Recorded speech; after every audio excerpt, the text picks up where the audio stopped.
Hi students, welcome to today's class. Today we study the properties of concentrated sulfuric acid. The first one is non-volatile nature. Concentrated sulfuric acid has a high boiling point, that is 338 degrees Celsius, and so it is considered to be a non-volatile acid. It is therefore used for preparing volatile acids like hydrochloric acid, nitric acid and acetic acid from their salts by double decomposition. Let us see. Hydrochloric acid is prepared by treating concentrated sulfuric acid with sodium chloride, and you will get the products as sodium hydrogen sulfate and hydrochloric acid. Hydrochloric acid is a volatile acid. Sulfuric acid is a non-volatile acid. The reaction is double decomposition reaction. So NaCl plus H2SO4 gives NaHSO4 plus HCl. So the property of sulfuric acid used here is non-volatile nature. Non-volatile means it does not evaporate easily. The same way we can prepare nitric acid by treating sodium nitrate or potassium nitrate with concentrated sulfuric acid.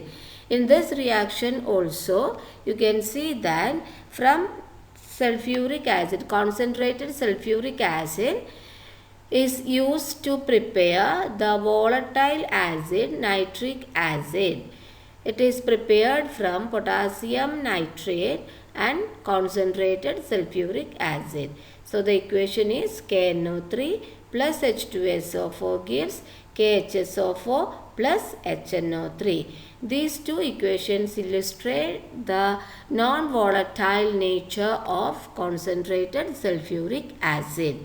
So being a non-volatile acid, concentrated sulfuric acid is used for the preparation of volatile acids like hydrochloric acid and nitric acid by double decomposition reaction.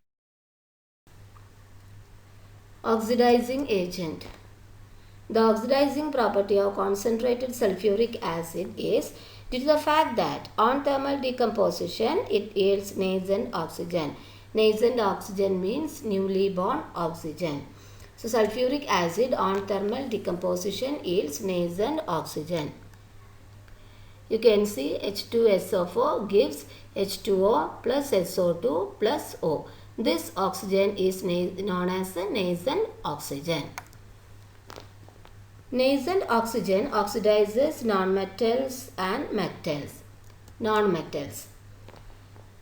Concentrated sulfuric acid oxidizes nonmetals like carbon and sulfur to carbon dioxide and sulfur dioxide respectively. Let us see the equation. C plus 2H2SO4 gives CO2 plus 2H2O plus 2SO2.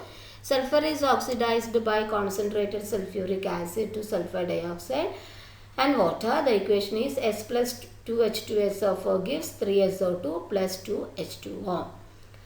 Now concentrated sulfuric acid oxidizes metals like copper. The equation is Cu plus 2H2SO4 gives CuSO4 plus 2H2O plus SO2. You have to remember that copper is the metal that lies below hydrogen in the activity series. So copper does not react with the dilute sulfuric acid. So metals which lie above hydrogen in the activity series displace hydrogen from acids. But copper cannot displace hydrogen from acid because it lies below hydrogen in the activity series. So copper has no action with the dilute sulfuric acid. On the other hand, copper reacts with concentrated sulfuric acid and produces copper sulfate, water and sulfur dioxide. You can see the equation. Cu plus 2H2SO4 gives CuSO4 plus 2H2O plus SO2. Remember, copper has no reaction with dilute sulfuric acid. Sulfuric acid acts as a dehydrating agent. A dehydrating agent is a substance that removes water or elements of water from other compounds.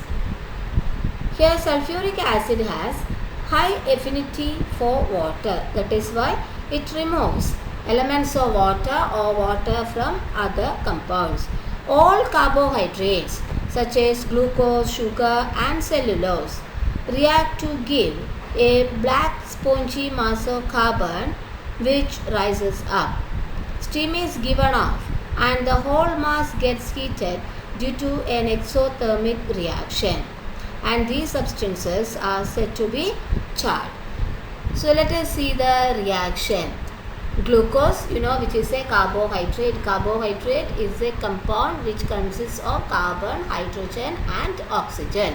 Here glucose, when concentrated sulfuric acid is added to glucose, you can see that it gets charred and forms a black spongy mass which is nothing but carbon.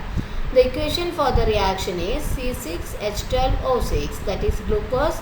It gives 6C, that is carbon, plus 6H2O. Same way, when you add concentrated sulfuric acid to sugar, sugar gets charred and produces a black spongy mass. You can see the equation here, C12H22O11, that is sugar. When concentrated sulfuric acid is added to sugar, it produces a black spongy mass, that is nothing but carbon. This is the amorphous form of carbon and we call this carbon as the sugar charcoal. And this sugar charcoal is the purest form of amorphous form of carbon. So sugar gets charred when concentrated sulfuric acid is added to it. This is an exothermic reaction. So let us revise the equation once again. Glucose, that is C6H12O6, on adding concentrated sulfuric acid, it produces 6C plus 6H2O. The same way sugar, C12H22O11 gives 12C plus 11H2O. Concentrated sulfuric acid removes water of crystallization from salts. What is water of crystallization?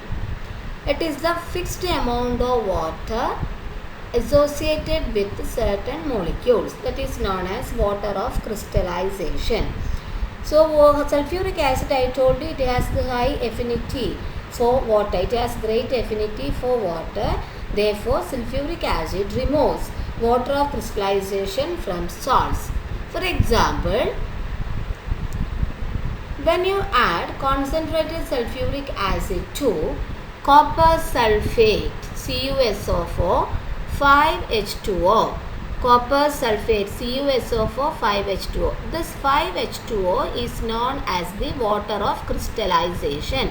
This is the fixed amount of water molecule associated with the copper sulfate. See, this salt is CuSO4, 5H2O. It is blue in color. When you add concentrated sulfuric acid to this blue colored copper sulfate, you can see that it changes to white colored copper sulfate. We call this CuSO4 as anhydrous copper sulfate, and the 5 molecules of water of crystallization is removed. This equation illustrates the dehydrating nature of concentrated sulfuric acid.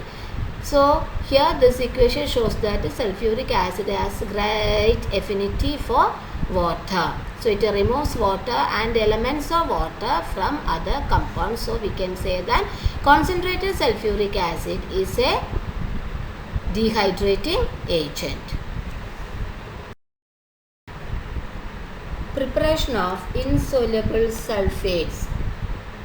Concentrated sulfuric acid precipitates the insoluble sulfates of lead and barium from the solution of their salts. The equation is lead nitrate, PbNO3 twice plus H2SO4 gives PbSO4 plus 2HNO3. Lead sulfate precipitate is formed. Same way, when you add sulfuric acid to barium chloride, it produces barium sulfate. A white precipitate of barium sulfate is formed. The equation is BaCl2 plus H2SO4 gives BaSO4 plus 2HCl. Test for sulfuric acid and sulfates. First test, concentrated sulfuric acid on heating with the copper evolves sulfur dioxide. We have seen the equation Cu plus 2H2SO4 gives CuSO4 plus 2H2O plus SO2. Sulfur dioxide turns acidified potassium dichromate solution green. It shows the reducing property of sulfur dioxide. So the gas that turns acidified potassium dichromate solution green is sulfur dioxide. Second test is concentrated sulfuric acid on heating with sodium chloride evolves pungent fumes of HCl gas. The equation is given as NaCl plus H2SO4 gives NaHSO4 plus HCl. HCl gas gives white dense fumes of ammonium chloride with a glass rod moistened with ammonium hydroxide. The third test is when barium chloride solution is added to sulfuric acid, white precipitate of barium sulfate is formed. The white precipitate of barium sulfate is insoluble in any mineral acid like hydrochloric acid or nitric acid.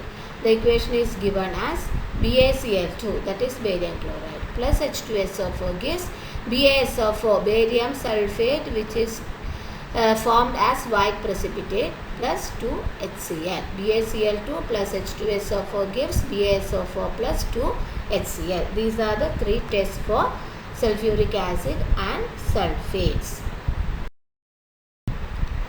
Now let us study the difference between dilute and concentrated sulfuric acid. Dilute sulfuric acid ionizes to great extent to behaves as a strong acid. Concentrated sulfuric acid is a weak acid. You know, a strong acid is one which ionizes completely. A weak acid ionizes only partially. So dilute sulfuric acid ionizes to great extent to behaves as a strong acid, whereas concentrated sulfuric acid is a weak acid. Dilute sulfuric acid is a strong electrolyte. Concentrated sulfuric acid is a weak electrolyte.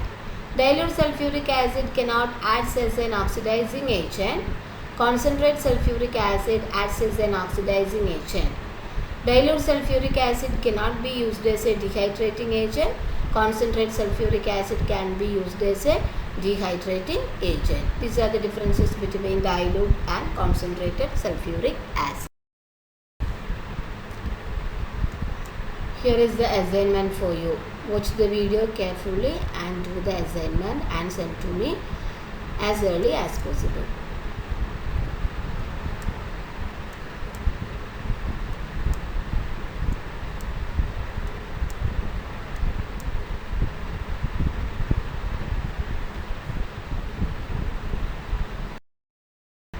Winding up for the day. Thank you.